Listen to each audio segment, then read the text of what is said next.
মায়া জন্ম থেকেই বধির ছিল। তার স্বামী রাহুল বাইরে থেকে তাকে ভালোবাসার অভিনয় করলেও আসলে মায়ার বিশাল সম্পত্তির লোভে তাকে পৃথিবী থেকে সরিয়ে দিতে চেয়েছিল।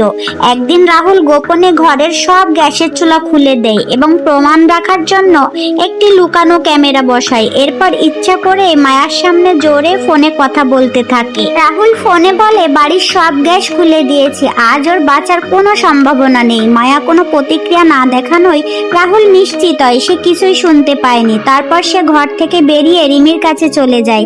কিন্তু রাহুল জানতো না মায়া অনেক আগেই শ্রবণ শক্তি ফিরে পেয়েছে। নিজের গোপন কথা প্রকাশ না করার জন্য মায়া বধির হওয়ার অভিনয় চালিয়ে যায়। হঠাৎ সে চায়ের কাপ এমন ভাবে ক্যামেরার সামনে রাখে যাতে ক্যামেরার দৃষ্টি পুরোপুরি বন্ধ হয়ে যায়। রাহুল ক্যামেরার বিষয়টি দেখে সন্দেহ করে এবং রিমিকে নিয়ে দ্রুত বাড়িতে ফিরে আসে। এদিকে মায়া একটি সাইদানি ফেলে ধোয়া অ্যালার্ম বাজিয়ে দেয়। কিছুক্ষণের মধ্যে রাহুল ও রিমি বাড়িতে ফিরে আসে। ঘর তখন গ্যাসে গন্ধে ভরে গেছে। তারা জানালা খুলে নিচে তাকিয়ে দেখে মায়া মেঝেতে অচেতন হয়ে পড়ে আছে।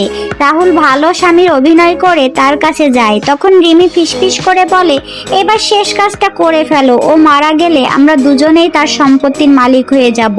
রাহুল ছুরি নিয়ে মায়ার দিকে এগিয়ে যায়। ঠিক তখনই নিরাপত্তা কর্মীরা কয়েকজন লোক নিয়ে ঘরে ঢুকে পড়ে। ধোয়ার অ্যালার্মের খবর পেয়েই তারা এসেছিল।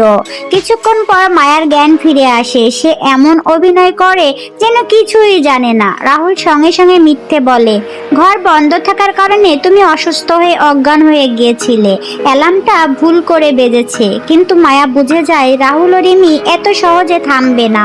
পরদিন সে রাহুলকে জানায় সে আবার কোম্পানিতে কাজ করতে চায়।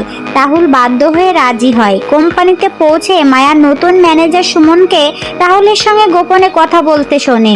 সুমন বলছিল, ওকে যত দ্রুত সম্ভব কোম্পানি থেকে সরানোর ব্যবস্থা করুন, কোম্পানিতে আপনার লোকজন বসানো হয়েছে। মায়া কিছুই প্রকাশ না করে সবাইকে মিটিং রুমে ডাকতে বলে। মিটিংয়ে সে বুঝতে পারে তার অনুপস্থিতিতে কোম্পানির গুরুত্বপূর্ণ পদগুলোকে রাহুলের লোক বসানো হয়েছে। হঠাৎ একটি ফোন বেজে ওঠে। শব্দ শুনে মায়া স্বাভাবিকভাবেই মাথা তুলে তাকায়।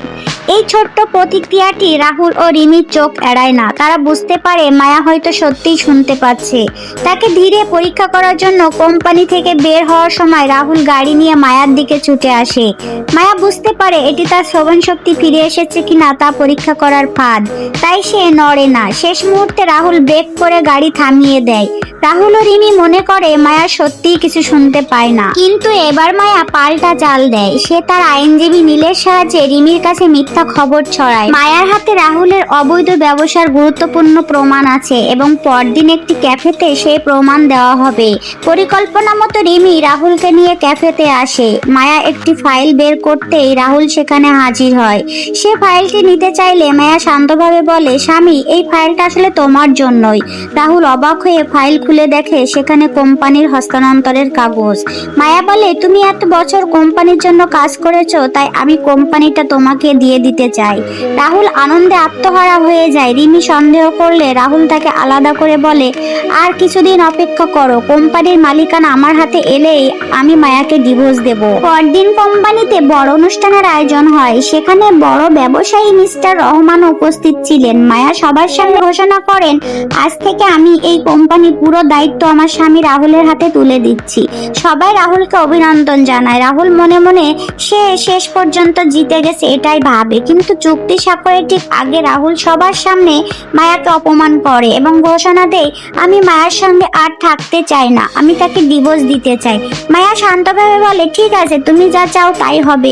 রাহুল আনন্দে ভাবে এবার কোম্পানি পুরোপুরি তার। কিন্তু মিস্টার রহমান হঠাৎ বলেন, আমি চুক্তি করব মায়ার কোম্পানির সঙ্গে, তোমার সঙ্গে নয়। রাহুল হতভম্ব হয়ে যায়। মিস্টার রহমানের সহকারী জানায়, চুক্তি শর্ত অনুযায়ী কোম্পানির মালিকানা পরিবর্তন হলে চুক্তি বাতিল হবে আর এর জন্য 10 কোটি টাকা ক্ষতিপূরণ দিতে হবে। রাহুলের মুখ ফ্যাকাশে হয়ে যায়। ঠিক তখন মায়া সবার সামনে বলে, তোমরা সবাই ভুল বুঝেছো। এমন সময় রিমি সেখানে এসে হাজির হয়। সে চিৎকার করে বলে, আর অভিনয় করো না, মায়া আসলে বধির নয়।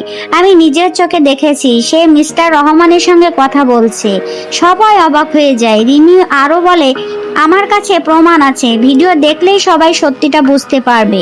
মায়া শান্তভাবে উত্তর দেয়, প্রমাণটা দেখাও। রিমি ভিডিও চালু করতে প্রস্তুত হয়। মায়া তখন সবার দিকে তাকিয়ে বলে, আজ তোমরা নিজের চোখে দেখবে আসল সত্যটা কে এতদিন লুকিয়ে রেখেছিল। রাহুল তখন বুঝতে পারে, যাকে সে দুর্বল, অসহায় এবং বধির ভেবেছিল, সেই মায়াই আসলে শুরু থেকে পুরো লেখাটা নিজের হাতে নিয়ে রেখেছে। আর এখন তাদের সব গোপন ষড়যন্ত্র একে একে সবার সামনে প্রকাশ হওয়ার অপেক্ষায়।